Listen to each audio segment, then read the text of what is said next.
Bonsoir, bien-aimé en Christ. Je te salue dans le nom de Jésus-Christ.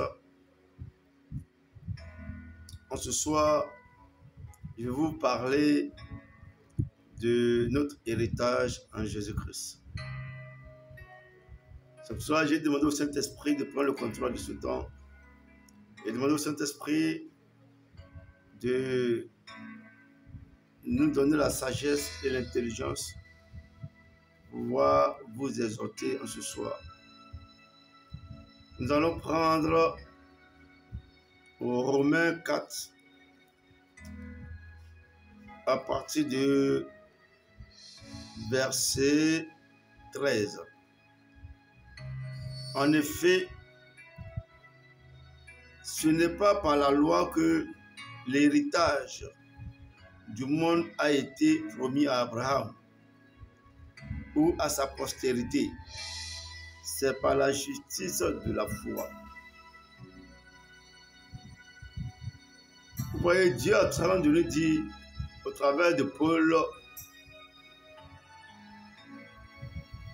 que l'obtention de l'héritage de Dieu s'obtienne par la foi. Qu'est-ce que la foi? Romains 10, verset 17 dit que la foi vient de ce qu'on entend et ce qu'on entend vient de la parole. De la parole qui vient de Dieu, pas de la parole qui vient du monde.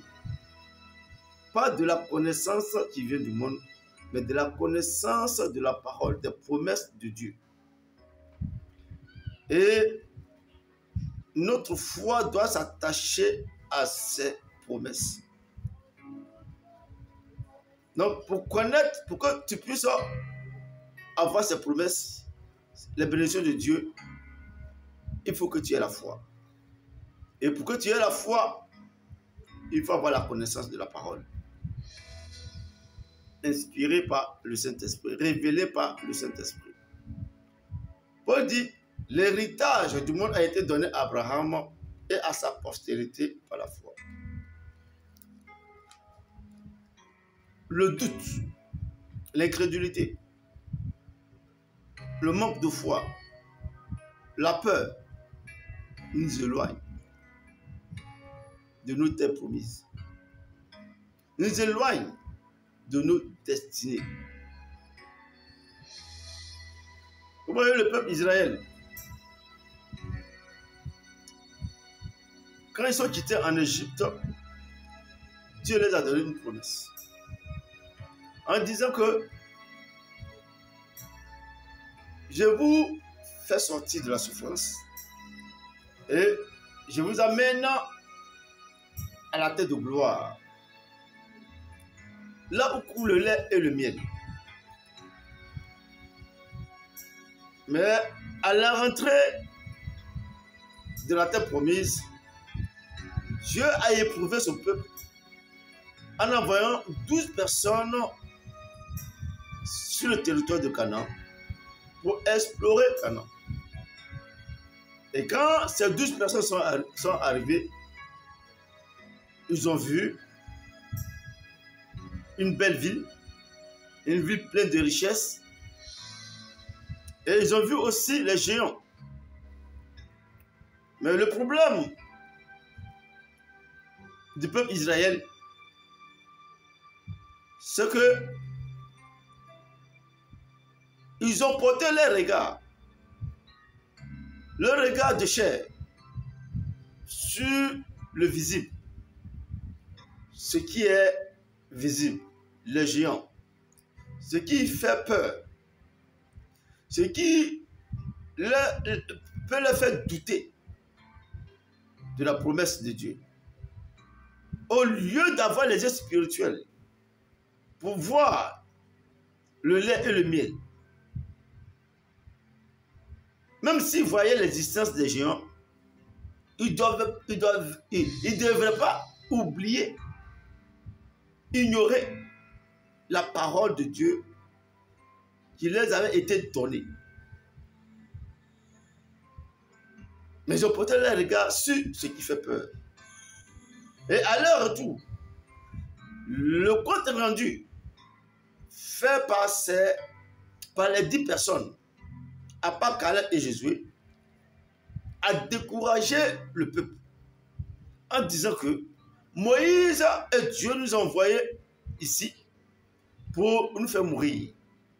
Parce que la ville que nous sommes allés explorer, il y a des géants. Mais quand on les voit, nous sommes comme des fourmis, mais ils sont des géants. Eux, ils nous voient des fourmis. Leur parole a détruit, annulé la promesse de Dieu pour eux. Le manque de foi a annulé la promesse de Dieu pour eux. Et la Bible dit, toutes ces personnes qui sont quittées en Égypte, ils n'ont pas pu rentrer à Canaan. Dieu les a fait retourner vers la mer Rouge pour faire 40 ans. Et pendant ces 40 ans, ces personnes sont mortes dans le désert. Seuls Caleb et Josué qui ont fait un bon rapport. Et ce bon rapport a exprimé leur foi aux promesses de Dieu. Et ils ont touché les terres promises. L'incrédulité tue beaucoup les chrétiens. Le manque de révélation à la parole de Dieu fragilise les chrétiens. Ce que Dieu t'a dit, ce n'est pas un Dieu de mensonge, mais c'est un Dieu de vérité. C'est un Dieu qui exauce sa parole. La Bible dit qu'il a envoyé sa parole. Dans le psaume 107, verset 20, il a envoyé sa parole et il guérit les malades. Sa parole est puissante et sa parole est vivante. Le chrétien doit avoir la foi. Malgré ce qui se présente devant lui, malgré les situations difficiles, malgré les tempêtes, la foi doit prendre le dessus. C'est la foi en Dieu et à ses promesses qui nous fait triompher des situations. C'est la foi en Jésus-Christ, en Dieu et à sa parole qui nous donne la force d'exister et de vivre pendant les situations difficiles. Il dit, en effet, ce n'est pas par la loi que l'héritage du monde a été promis à Abraham. Ce n'est pas par ta connaissance des choses de ce monde que tu peux obtenir l'héritage de Dieu. Ce n'est pas par tes efforts.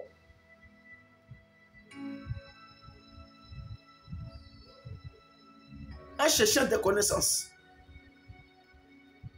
que tu peux obtenir l'héritage de Dieu. Mais ta foi, ta confiance à ses promesses.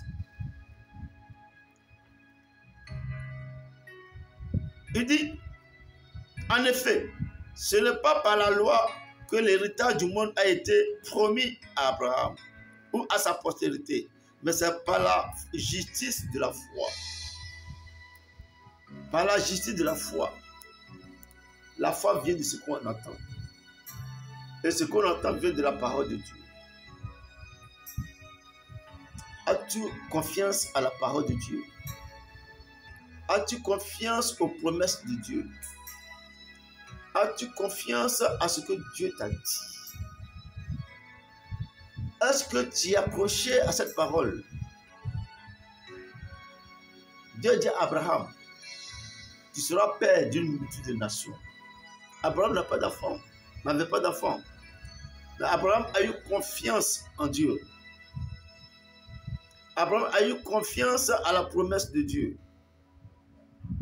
Et ce qu'il espérait, c'est accompli. Ta confiance à la parole de Dieu va faire que les promesses de Dieu vont s'accomplir dans ta vie. Va faire que tu vas toucher à ta destinée et tu le toucheras.